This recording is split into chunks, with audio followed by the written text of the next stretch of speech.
أعوذ بالله من الشيطان الرجيم. Assalamualaikum warahmatullahi wabarakatuh. Innal hamdalillah, segala puji dan puja kehadirat Allah. Nahmaduhu wa nasta'inuhu wa nastaghfiruh. Hanya kepadanya kita memuji, meminta pertolongan serta bertaubat dari dosa-dosa kita. Wa na'udzu billahi min syururi anfusina. Dan hanya kepada Allah pula kita meminta dijauhkan dari keburukan-keburukan diri kita. Wa min sayyiati a'malina, dan dari segala dosa yang pernah kita lakukan. May yahdihillahu fala mudhillalah. Barang siapa yang telah Allah berikan petunjuk maka tidak akan pernah sesat selamanya. Wa may yudlilhu fala hadiyalah.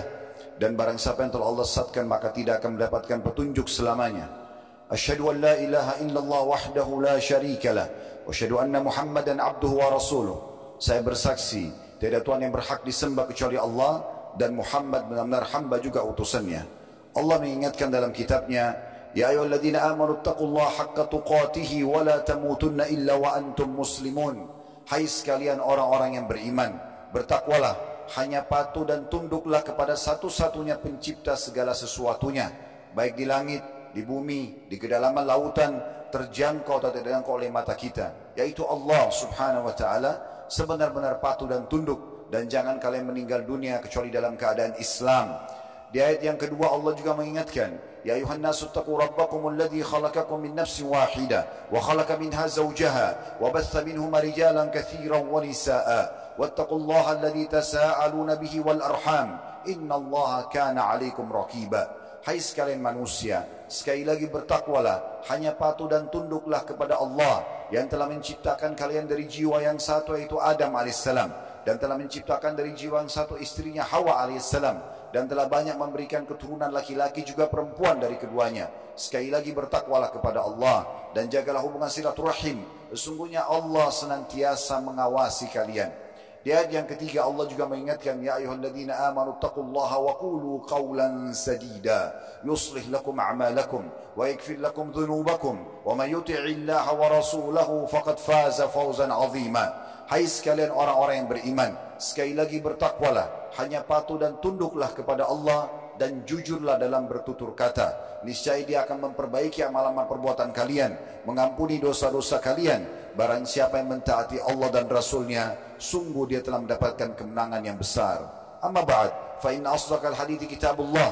Kita tahu sebaik-baik rujukan umat Islam dalam segala lini kehidupan mereka, terutama ibadah, adalah kitabullah, Al-Quran. Wa khairu hadi Muhammadin sallallahu alaihi wa ala alihi wa sahbihi wa sallam.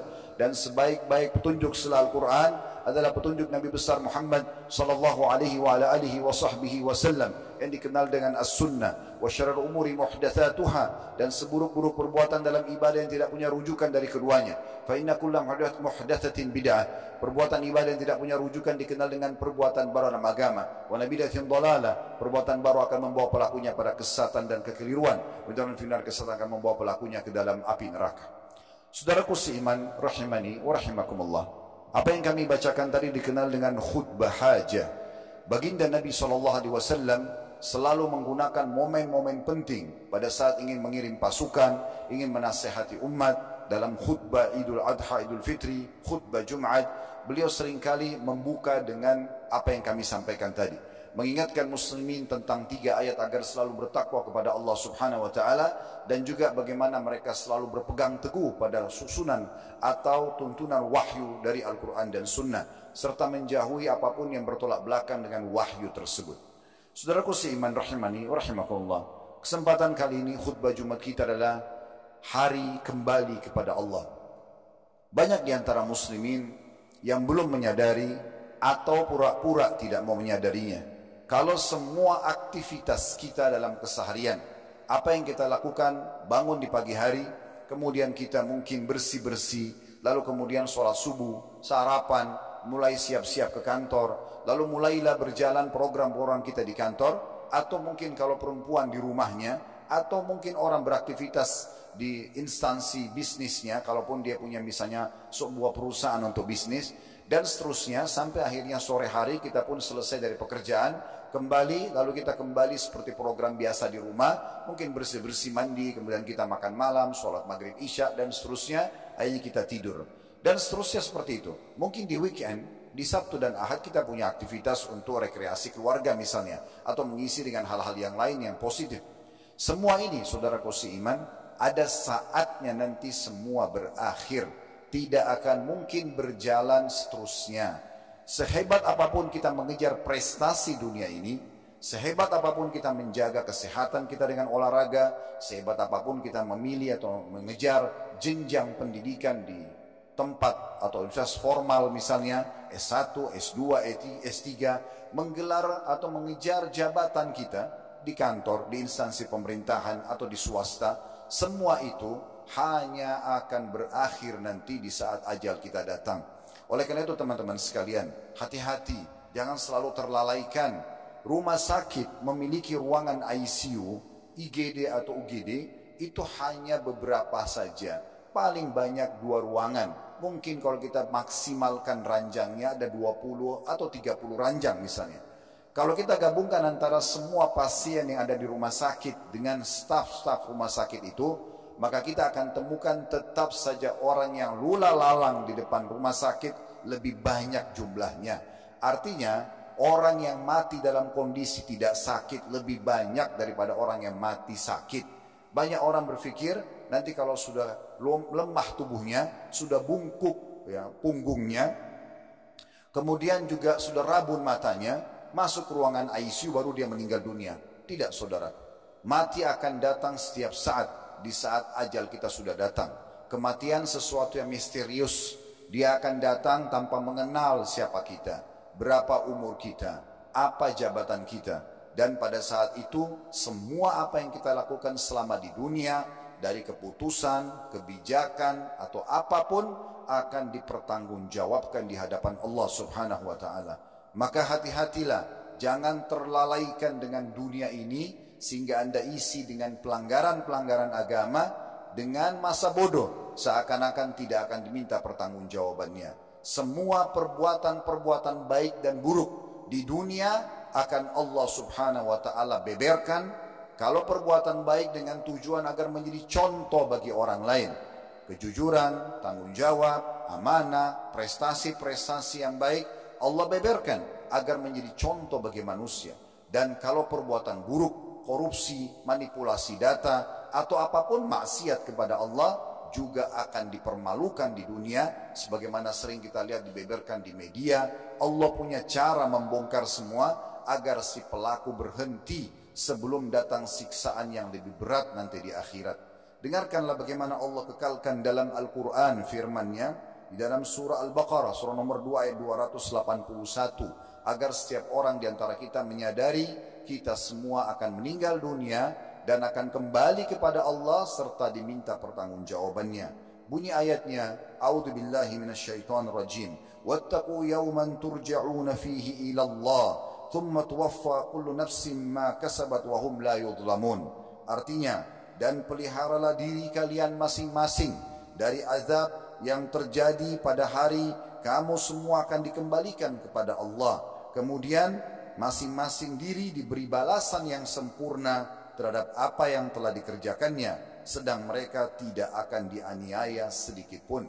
Kalau perbuatannya baik, maka dia akan dapat balasan dari perbuatan baiknya. Kalau dia berbuat buruk, maka juga dia akan dapat balasan dari perbuatan buruknya. Sekecil apapun perbuatan baik itu, Anda tidak akan dianiaya, akan mendapatkan balasannya. Di dunia, kejujuran, tanggung jawab, amanah, bakti sama orang tua, menjenguk orang sakit, membantu orang susah, apa saja sebagai seorang muslim yang sudah kita tahu perbuatan-perbuatan baik dalam agama, di dunia Allah akan muliakan Anda kalau Anda lakukan itu. Hari ini Anda jenguk orang sakit, di saat Anda sakit satu waktu Anda akan juga dijenguk. Hari ini Anda bantu orang yang susah, satu waktu juga akan Anda dibantu. Hari ini Anda jujur, maka besok dan seterusnya Anda terus dipercaya, dan seterusnya. Dan kalau hari ini Anda berbuat perbuatan-perbuatan buruk, manipulasi data, korupsi, atau melakukan apa saja dukungan terhadap kezaliman dan yang lainnya, maka juga Allah Subhanahu wa ta'ala akan beberkan itu di dunia. Berapa banyak orang yang bodoh seakan-akan Allah tidak melihatnya, Allah tidak akan membongkarnya. Padahal sebenarnya di saat Allah bongkar dalam hitungan detik dengan cara Allah, seseorang itu hanya bisa mengatakan, kok bisa ya? Maka jawabannya pasti bisa. Karena bagi Allah tidak ada sesuatu yang mustahil. Allah menyebutkan dalam Al-Quran yang sudah kita tahu bersama-sama, surah Al-Zalzalah, dalam surah nomor 99 ayat 7 ayat 8. وَمَنْ يَعْمَلْ مِثْقَالَ ذَرَّةٍ خَيْرًا يَرَهُ وَمَنْ يَعْمَلْ مِثْقَالَ ذَرَّةٍ شَرًّا يَرَهُ. Siapa yang berbuat seperti biji sawi dari kebaikan, pasti akan diperlihatkan dan juga akan dia terima balasannya. Dan siapa yang berbuat seperti biji sawi dari keburukan, pasti akan dibeberkan dan juga akan diberikan hukumannya. Saudaraku seiman, Allah subhanahu wa ta'ala memerintahkan kita sebagai seorang muslim agar selalu sibuk dari kebaikan kepada kebaikan yang baik, yang dipandang baik oleh agama Islam. Sekali kita jujur diperintahkan dalam Islam, maka kita disuruh jujur sepanjang hidup kita. Begitu juga pada saat kita amanah, tanggung jawab, dan apa saja perbuatan-perbuatan baik tersebut. Dan setiap kali kita terjerumus dalam perbuatan dosa, Allah subhanahu wa ta'ala menyuruh kita segera berhenti dan jangan mengulanginya. Dan Allah memberikan sebuah tiket yang luar biasa. Saya melihat ini adalah tiket VIP agar kita selamat dari segala macam hukuman yang bisa datang dari perbuatan kita, yaitu taubatan nasuha, kembali kepada Allah dengan tulus, menyesali perbuatan tersebut dan tidak mengulanginya. Islam menyuruh kita selalu berprestasi dan menjadi orang yang terbaik, bukan hanya sekali atau dua kali, sepanjang hidup. Sehingga di dunia kita bahagia, nama kita harum, di akhirat pun kita dapat balasan yang terbaik. Dan Islam tidak pernah mendukung siapapun melakukan perbuatan-perbuatan jahat. Bahkan sinyal-sinyal Allah selalu datang untuk memberhentikan si pelaku ini dari perbuatannya. Bukankah setiap kali kita ingin berzina, ingin berbohong, ingin menipu, ingin mencuri, ingin membunuh atau apa saja, pasti akan ada rasa ketakutan dalam hati dan kekhawatiran. Itu sinyal pertama dari Allah agar kita berhenti. Tapi kalau seseorang tetap melakukannya, Allah akan buat nanti ada yang melihatnya dan ketahuan. Apakah dia berhenti? Oh, dia berhenti, selamatlah dia tobat kepada Allah. Tapi kalau tetap saja dia melakukan dan melanggar, maka Allah akan datangkan hukuman yang lebih berat. Karena memang kalau tidak dihukum tidak akan berhenti. Para ulama mengatakan kalau ada maling digebukin di jalanan sampai babak belur, bahkan kalau perlu sampai meninggal dunia, itu termasuk bentuk kasih sayang Allah kepada dia. Dan yakinlah saudaraku seiman, sebelum dia digebukin orang ini, sudah banyak sinyal-sinyal Allah datang kepada dia agar jangan dia melakukannya. Rasa khawatir, rasa takut, disinggung oleh istrinya, atau anak-anaknya yang ngomong, atau tetangganya, atau temannya, ada yang mengingatkan, jangan. Tapi tetap saja dia mau melanggar, maka Allah datangkan hukuman yang lebih berat untuk memberhentikan dia. Puncaknya ditangkap oleh masyarakat, digebukin. Akhirnya dia berhenti dari perbuatannya. Sebenarnya bentuk kasih sayang Allah. Karena kalau tidak seperti ini digebukin, orang seperti ini tidak mau berhenti. Akhirnya hukumannya lebih berat nanti di akhirat sana. Ingat, Allah subhanahu wa ta'ala menyuruh kita agar selalu punya persiapan dari amal-amal kebaikan. Dan meninggalkan semua keburukan. Sebagaimana Allah kekalkan dalam surah Al-Hashr. Surah nomor 59 ayat 18. Ya ayyuhalladzina amanu taqullaha wal tanzur nafsum ma qaddamat lighad wattaqullaha innallaha khabirum bima ta'malun. Hai sekalian orang-orang yang beriman, bertakwalah kepada Allah, hanya menjadi orang-orang baik saja, jadi orang soleh saja, dan jangan menjadi orang soleh setengah-setengah. Jangan hijrah menjadi orang yang lebih taat kepada Allah setengah-setengah, sekaligus menjadi orang yang baik. Tinggalkan semua hal-hal yang buruk itu. Dan haruslah setiap jiwa itu memperhatikan apa yang telah diperbuatnya untuk hari esok nanti, maksudnya di akhirat. Dan bertakwalah kepada Allah, selalu patuh dan takutlah kepada Allah. Sesungguhnya Allah Maha mengetahui apa yang kamu kerjakan. Nabi SAW mengingatkan kepada kita dalam hadis yang sahih diriwayatkan oleh Imam Muslim, agar kita selalu menanamkan prinsip dasar keimanan, skill spiritual kita selalu diasah, agar kita selalu menjadi orang yang baik sepanjang hidup kita. Dan tidak boleh kita beralih kepada aktivitas yang lainnya yang buruk-buruk. Dan tidak boleh juga kita berputus asa. Nabi SAW mengatakan, Al-mu'minul qawi khairun wa ahabbu ilallahi minal mu'minul dhaif wa fi kullin khair. Orang mukmin yang punya prinsip dasar keimanan, akidah, keyakinan yang sangat kuat, amal-amal solehnya yang kuat, itu lebih baik daripada orang mukmin yang lemah, selalu menganggap remeh, mengatakan nanti saja, tidak masalah, kalaupun dihukum nanti mungkin masih bisa dimaafkan. Itu orang mukmin yang lemah. Orang mukmin yang kuat, enggak, ini enggak boleh, maka saya tidak kerjakan. Dilihat atau tidak dilihat oleh atasan, ditahu atau tidak ditahu oleh manusia, bagi saya ada Allah yang mengawasi saya. Itu dasar keyakinan, itu orang mukmin yang kuat. Kata Nabi SAW, dan semuanya punya kebaikan selama dia orang beriman. Lalu kata Nabi SAW, Ihris ala ma yanfa'uk, selalulah jaga per detik hidupmu apa saja yang bermanfaat untukmu. Maksudnya di dunia, prestasi dunia selama tidak haram, dan juga akan dipanen balasannya dalam bentuk pahala hari kiamat nanti. Wasta'in billah wa la ta'jaz, dan selalulah minta perlindungan kepada Allah dan jangan pernah kamu putus asa. Dalam Al-Quran juga Allah SWT mengingatkan surah Al-Baqarah surah nomor 2 148 agar selalu setiap muslim bersaing satu sama yang lain dalam kebaikan-kebaikan. Potongan ayat yang sangat pendek tapi sudah turun dari 1400 tahun yang lalu. Fastabiqul khairat, berlumba-lumba dalam kebaikan-kebaikan. Dari kejujuran-kejujuran yang selanjutnya, dari sedekah ke dermawanan selanjutnya, dari sholat ke sholat selanjutnya, dari puasa-puasa selanjutnya, zikir, doa, baca Quran, apa saja lakukan secara kontinu dan terus menerus. Fastabiqul khairat, berlumba-lumba dalam masalah itu. Dan jangan pernah bangga dengan amal yang sudah kita kerjakan, karena tidak ada yang tahu berapa banyak kadar pahala yang diberikan atau sudah diterima atau belum oleh Sang Pencipta Allah Subhanahu wa taala. Saudaraku seiman, Syekh Utsaimin rahimahullah menafsirkan salah satu ulama Saudi firman Allah tadi fastabiqul khairat, berlumba-lumba dalam kebaikan. Beliau mengatakan jadilah orang yang nomor satu dalam kebaikan. Jadi jangan menjadi orang nomor dua. Jangan selalu membanggakan amal orang lain. Dulu ayah saya itu selalu sholat malam, ibu saya selalu baca Quran. Itu ayah dan ibumu, saudaraku. Dia akan menerima balasannya, bukan kamu. Kamu tidak akan dapat apapun dari amal mereka. Oh, teman saya di teman kantor itu selalu jujur. Dia jujur, dia akan dapat balasan. Kamunya juga perlu jujur. Jangan cuma selalu berbangga dengan amal orang lain. Benahi diri kita, maka kita akan dapat balasannya. Ingat, tidak akan mungkin kita akan panen pahala dari seseorang kecuali kita sendiri praktisi dari kebaikan itu dan kemudian kita ingatkan orang untuk melaksanakan hal tersebut.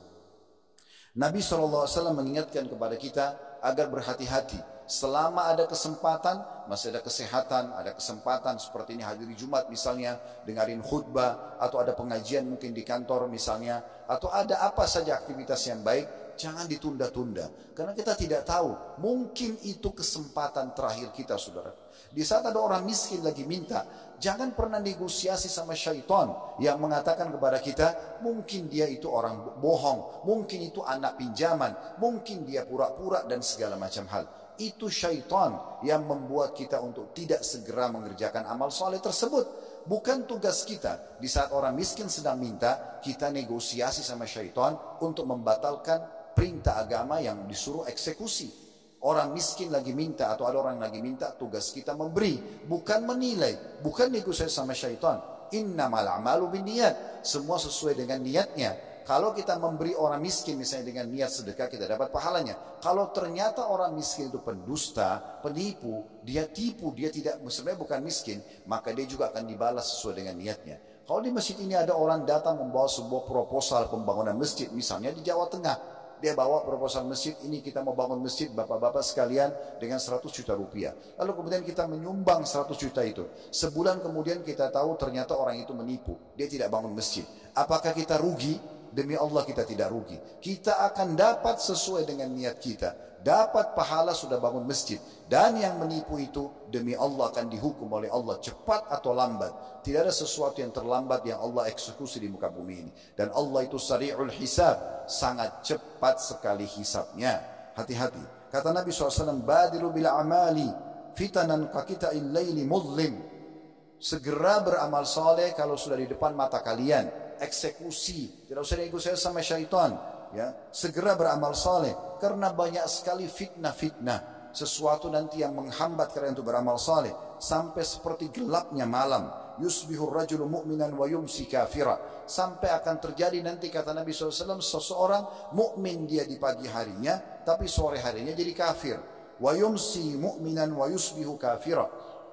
Ada juga orang sore hari beriman tapi ternyata pagi harinya besoknya sudah menjadi orang kafir. Yabi'u dinahu bi aradin minad dunya, karena dia menjual, mentransaksikan agamanya untuk maslahat dunianya. Saudaraku seiman, Allah Subhanahu wa taala memerintahkan kepada siapapun dari hamba-hambanya yang sudah berbuat amal soleh untuk mempertahankan. Dan siapapun yang sedang membuat pelanggaran-pelanggaran agama, dosa apapun, setiap orang di antara kita pasti tahu dosa apa yang dia lakukan, untuk segera memberhentikannya sebelum datang hukuman-hukuman yang berat. Allah berfirman kepada kita dalam surah Al-Imran surah nomor 3 133, wasari'u ila magfirati min rabbikum wa jannatin arduhas samawati wal ardu iddat lil muttaqin. Bersegeralah kalian, berlumba-lumbalah kalian kepada pengampunan Tuhan kalian. Kalau sedang buat dosa, berhenti, karena semua pelanggaran akan ada konsekuensi hukum. Di dunia saja kita pasti ada konsekuensi hukum. Melanggar satu peraturan pemerintah, berarti kita atau satu peraturan perusahaan, siap ada konsekuensi hukumnya. Begitu juga di akhirat. Maka jangan selalu masa bodoh dengan hukuman-hukuman yang datang. Orang yang cerdas, orang yang tidak mau merusak nama baiknya, tidak mau merusak masa depannya, tidak mau merusak misalnya jabatan yang sudah dia miliki, karena dia melanggar pelanggaran-pelanggaran yang akhirnya jelas akan mendatangkan hukuman buat dia. Allah mengatakan tadi, berlumba-lumbalah kalian kepada pengampunan Tuhan kalian, dan kejarlah surga dengan setelah berbuat buruk, taubat, lalu kemudian sibuk dengan amal saleh yang luasnya seluas langit dan bumi, dijanjikan untuk orang-orang yang beriman. Kesudahan dan akhir daripada kehidupan setiap orang yang patuh, saudaraku seiman, atau kita biasa bahasakan di ceramah itu adalah saleh, akan sama. Lihat Nabi Muhammad SAW pemimpin orang-orang saleh.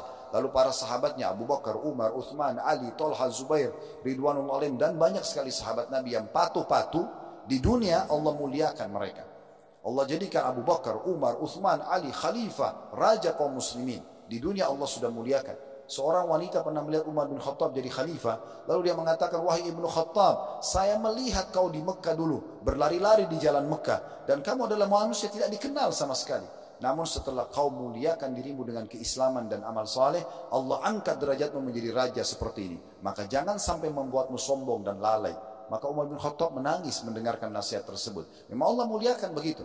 Dan akhirnya di akhirat pun mereka akan dapatkan yang terbaik sebagaimana di dunia. Pasti akibatnya sama. Teman-teman coba berusaha menjadi orang soleh, akibat kita akan sama dengan orang soleh sebelum kita. Sederhana. Di kantor misalnya, di perusahaan atau di kantor instansi seperti ini, kita mengikuti teman-teman kita yang terdahulu, senior kita yang berprestasi. Dia jujur, dia amanah, dia tanggung jawab. Maka kita ikutin jejak dia, akan sama hasilnya. Kita pun akan dikenang baik-baik. Tapi kalau kita ikutin orang-orang yang pelanggar, memanipulasi data, korupsi dan segala macam, akibatnya dia dipenjara misalnya, maka kita akan sama akibatnya. Jangan selalu masa bodoh dengan akibat-akibat seperti ini, karena pasti akan sama, tidak akan berubah hasil tersebut. Oleh karena itu harus hati-hati, saudaraku seiman. Juga dari sisi lain, kita harus memperhatikan bagaimana kesudahan orang-orang sebelum kita ya, seperti Fir'aun, Namrud, dan banyak tokoh-tokoh manusia yang dikenal raja-raja dulu. Akibatnya apa? Sudah tidak ada lagi. Kalau Anda ke Mesir sekarang, Anda tinggal kenang Fir'aun, piramidanya, muminya, hanya itu saja. Selesai. Di dunia mereka hancur semuanya. Jadi begitu dengan meninggal, hanya dikenang namanya saja. Begitu juga dengan Abu Lahab, Abu Jahal. Dulu itu mereka orang kaya dan tokoh masyarakat Mekah. Tapi tidak dikenang lagi. Tidak ada lagi sekarang rumahnya Abu Jahal sama Abu Lahab. Tidak ada yang mengenang. Beda dengan Abu Bakar sama Umar yang di dunia dikenang namanya harum. Dan di akhirat juga nanti akan mendapatkan yang terbaik. Mereka yang kufur kepada Allah, maksiat kepada Allah, di dunia terhina, di akhirat juga akan terhina. Kesudahan itu akan sama. Jangan selalu tutup mata dengan hal-hal yang seperti ini. Kita perlu ketahui juga Ibnu Umar radhiyallahu anhu berkata, ini tentang prinsip dasar seorang muslim. Beliau mengatakan, telah datang seseorang dari Ansar kepada Nabi SAW lalu bertanya, ya Rasulullah, siapakah orang mukmin yang paling afdal?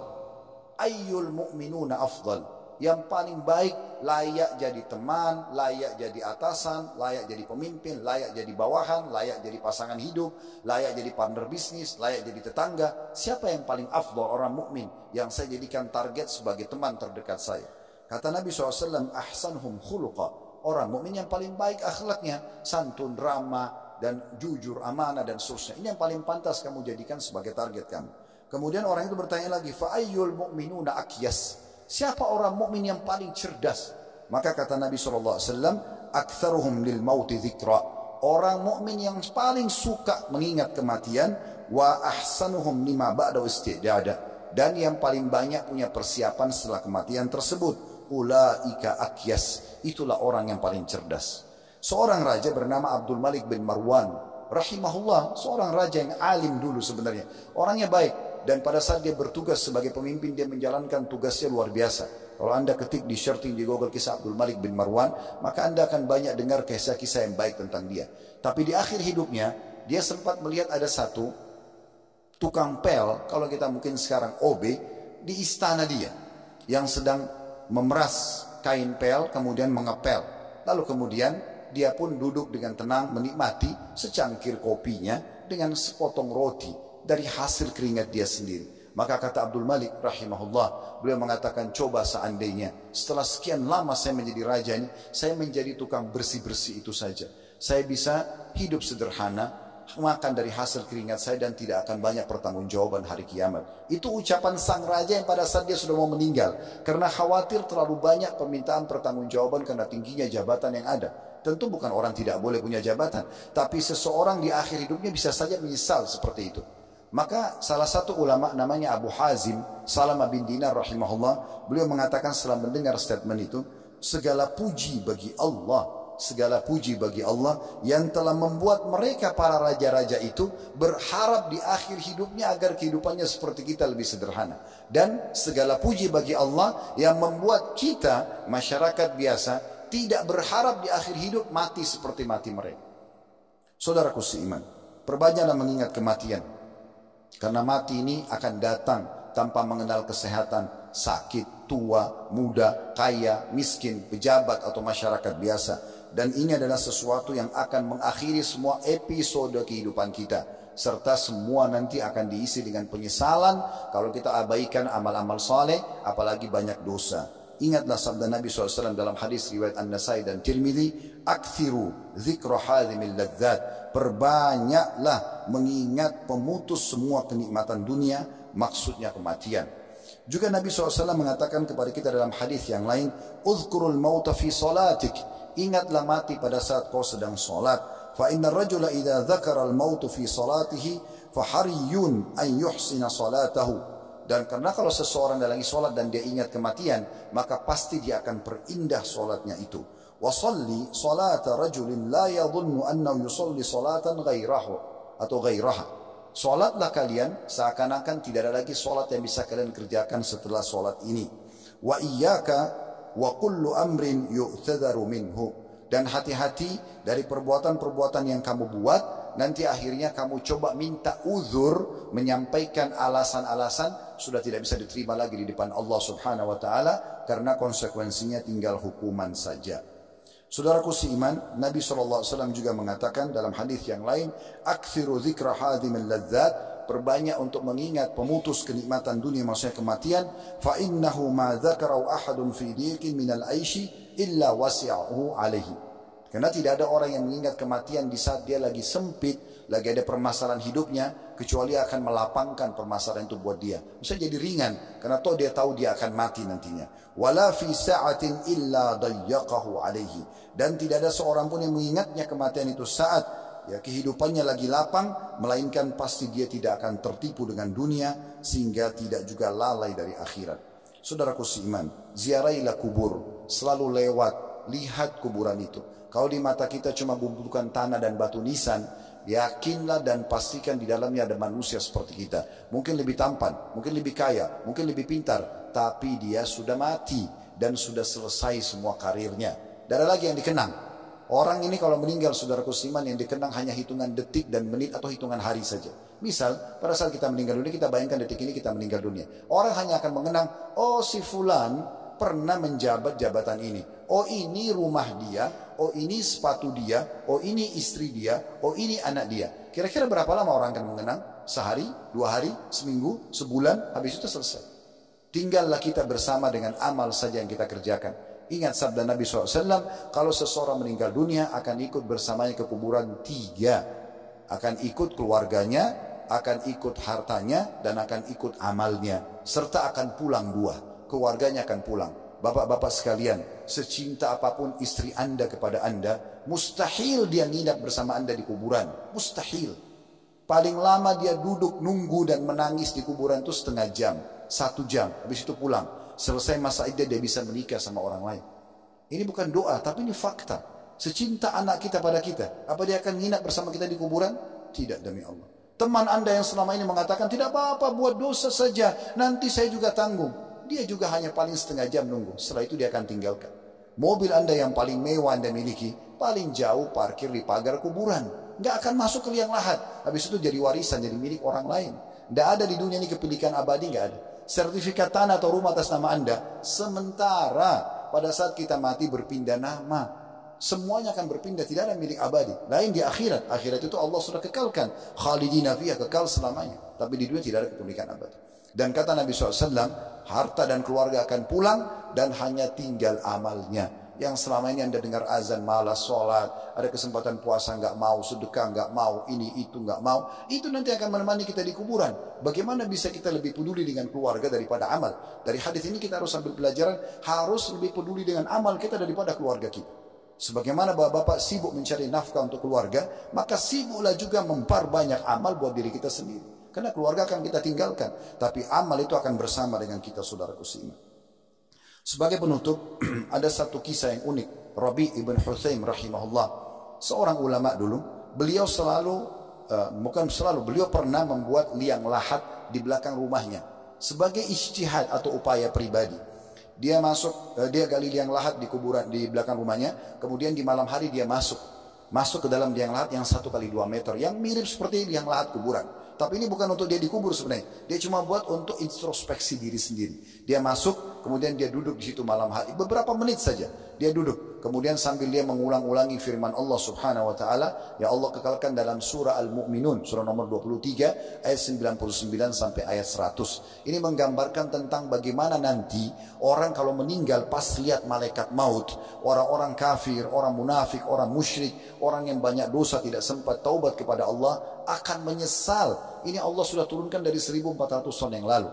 Qala rabbirji'un. Orang-orang ini yang mati tidak punya amal saleh atau dalam kondisi tidak beriman kepada Allah, mereka mengatakan, wahai Tuhanku, kembalikanlah aku di dunia, la'alli a'malu salihan fima tarakt, agar aku sempat mengerjakan amal saleh yang aku sia-siakan.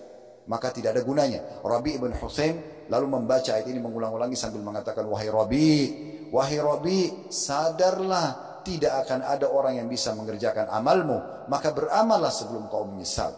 Oleh karena itu teman-teman sekalian, harus kita sadari baik-baik. Dan juga nasihat kami yang terakhir buat diri kami terlebih dahulu, baru bapak-bapak sekalian, yaitu kalau seandainya di detik ini, di waktu ini, ada salah satu mayit dari kuburan dihidupkan oleh Allah Subhanahu wa taala, lalu diberikan pilihan apa yang akan kamu lakukan. Sekarang kamu masih dikasih oleh Allah umur setengah jam hidup.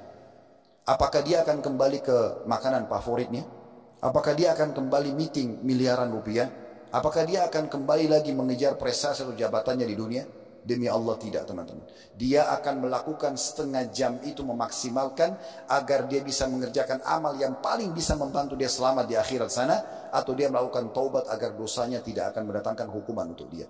Oleh karena itu jangan tunggu waktu itu, karena setiap saat kita bisa meninggal dunia. Saya pun berdiri di mimbar ini, bisa saja tiba-tiba saya lihat malaikat maut di ujung masjid ini, kemudian merenggut nyawa saya. Orang hanya mengenang Khalid Basalamah pernah ceramah.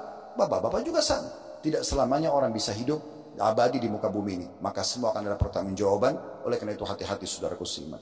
Aku qouli hadza, saya sudah mengucapkan perkataan saya ini, wa astaghfirullah li wa lakum, dan saya beristighfar kepada Allah atas semua dosa-dosa dan mengajak jemaah istighfar kepada Allah. Fastaghfiruhu innahu wal ghafurur rahim.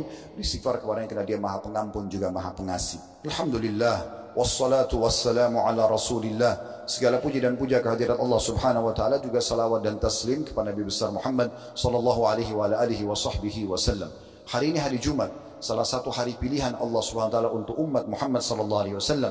Sebagaimana Nabi Muhammad SAW mengatakan, Yahudi telah memilih hari Sabtu sebagai hari mereka, Nasrani hari Ahad, dan Allah memberikan aku hidayah atau petunjuk untuk memilih hari Jumat. Ini adalah hari yang terbaik, hari diciptakan Adam alaihissalam, hari dimasukkan ke dalam surga, hari diturunkan ke bumi, dan hari juga diwafatkan. Dan tidak akan terjadi kiamat kecuali hari Jumat. Dan di hari Jumat seperti ini ada waktu mustajab, diijabah setiap orang muslim yang berdoa. Dan ada dua buah riwayat yang masyhur.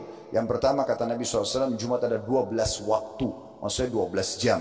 Dari azan subuh sampai azan maghrib. Tidak ada seorang muslim yang berdoa di waktu itu kecuali diijabah. Dan perbanyaklah doa selepas asar sampai terbenam matahari. Lalu Nabi SAW berikan isyarat dengan tangan beliau seakan-akan waktunya sangat sedikit. Dalam riwayat lain, kata Nabi SAW, tidak ada seorang muslim berdoa kecuali diijabah di hari Jumat. Dan Nabi SAW mengatakan waktu itu adalah di saat khatib sedang duduk di khutbah kedua sampai diiqamahkan sholat. Makanya kita temukan semua khatib-khatib kita, para ustadz-ustadz atau asatidah ataupun para kiai, mereka pada saat menyampaikan khutbah, pasti di khutbah kedua itu diisi dengan berdoa, karena ini termasuk waktu mustajab. Mari kita hadirkan hati dan fikiran kita untuk berdoa kepada Allah Subhanahu wa taala, semoga Allah ijabah. Alhamdulillahirabbil alamin. Kami memujimu ya Allah sebagaimana pantas dan layak kau dipuji sebagai pencipta. Kami memujimu sampai engkau mencatat ini sebagai tambahan amal-amal soleh kami. Dan engkau bersihkan dosa-dosa kami. Kami juga mengucapkan salam hormat kami kepada utusanmu Nabi Muhammad sallallahu alaihi wa ala alihi wa sahbihi wasallam sebagaimana engkau telah perintahkan kami untuk mengucapkan salam hormat kepada beliau. Ya Allah, kami tidak berkumpul di salah satu rumahmu ini kecuali karena ingin menjalankan kewajiban kau bebankan kepada kami. Maka terimalah ini dengan pahala yang sempurna. Serta terimalah seluruh amal-amal soleh yang pernah kami kerjakan. Sunnah ataupun wajib. Ikhlas ataupun kurang ikhlas yang sedang kami kerjakan, yang akan kami kerjakan sampai menjelang ajal datang nanti dengan pahala yang sempurna. Ya Allah, jangan engkau sisakan satupun dari dosa-dosa kami, kecil ataupun besar, sengaja tidak sengaja, kecuali engkau telah maafkan. Ampunilah kami, ampunilah kedua orang tua kami, seluruh kerabat kami, seluruh muslimin dan muslimat, mukminin dan mukminat yang hidup dan juga yang sudah meninggal. Ya Allah, jagalah kemerdekaan, persatuan dan kesatuan negeri kami ini. Ya Allah, berikanlah petunjuk para pemimpin kami untuk menjalankan tugas dan amanah dengan baik. Jadikan kami masyarakat yang selalu gotong royong dengan pemerintah kami untuk menjaga persatuan, kesatuan dan kemerdekaan kami. Dan majukanlah negeri kami, lunasilah utang-utang negeri kami, dan jadikan kami sebagai contoh bagi negeri-negeri yang lain. Ya Allah, saudara kami di Palestina, di Gaza secara khusus, dan dimanapun mereka sedang tertindas, tolonglah mereka ya Allah. Tidak ada daya dan kekuatan dari kami kecuali berdoa kepadamu. Dan ya Allah, ikhlaskan niat mereka, terima para syuhada mereka, mulakan Islam di tangan mereka dan tangan kami semua, dan ikut sertakan kami bersama mereka di pahala, baik dengan doa, dengan harta dan juga dengan jiwa kami. Dan ya Allah, sebagaimana engkau satukan kami dalam majlis Jumat yang mulia ini, satukan juga kami di surga Firdausmu tanpa hisab di hari kiamat nanti. Rabbana atina fid dunya hasanah. Ya Allah, berikanlah kami semua kebaikan dan kebutuhan kami di dunia maksimal. Wa fil akhirati hasanah. Berikan juga kami balasan terbaik di akhirat sana. Wa qina adzabannar. Selamatkan kami dari api neraka. Wa adkhilnal jannata ma'al abrar. Masukkan kami ke dalam surga bersama dengan orang-orang yang patuh. Ya Azizu ya Ghaffar. Wa Zat yang Maha Mulia dan Maha Pengampun. Ya Rabbal Alamin, Tuhan alam semesta. Wa sallallahu ala nabiyyina Muhammadin wa alihi wa sahbihi wasallam. Wa akhiru da'wana alhamdulillahi rabbil alamin. Inna Allah ya'muru bil adli wal ihsan wa ita'i dzil qurba. Sadarilah saudaraku siman, Allah menyuruh kita berbuat kebaikan, keadilan dan juga berbuat baik pada sanak kerabat kita. Wa yanha 'anil fahsya'i wal munkari wal baghi. Allah larang perbuatan mungkar, perbuatan keji dan pembangkangan atau maksiat. Ya'idzukum la'allakum tadhakkarun. Itu peringatan dari Allah, jadikan sebagai prinsip hidup kalian. Fadhkurullahal 'azima yadhkurkum. Ingat selalu kepada Allah, Allah akan ingat kepada kalian. Washkuru 'ala ni'ami yazidkum. Syukuri nikmatnya, dia pasti akan tambah. Wala dzikrullahi akbar. Mengingat Allah adalah amal yang paling besar. Wa aqimis shalah, dan dirikanlah salat. بسم الله الرحمن الرحيم